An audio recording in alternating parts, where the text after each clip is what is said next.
my magic solution for packing, best suited for a backpack or a stroller.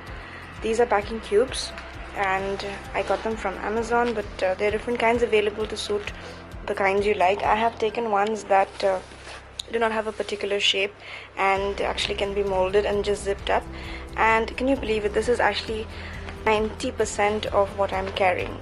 My entire clothes, pants, shirts and tops and everything and whatnot has fit into this one packing cube, so it's amazing. It's like a lifesaver.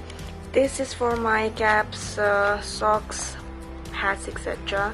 This is a digital cube, so it has my hard drives, battery, and all that stuff.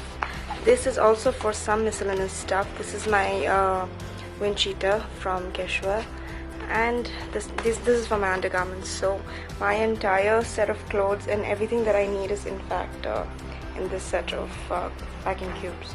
So this is actually a godsend for someone who goes backpacking, because you most often are rummaging through your rucksack to find that one thing that you cannot find, invariably cannot find. It happens with me, and I've suffered it, like trying to fish out something from my backpack, which is I cannot find it. So this is the solution for it. I know, and I've written down exactly on my phone as a note what each packing cube contains. So now I know which one to just fish out from the backpack, and the rest can just lie as it is.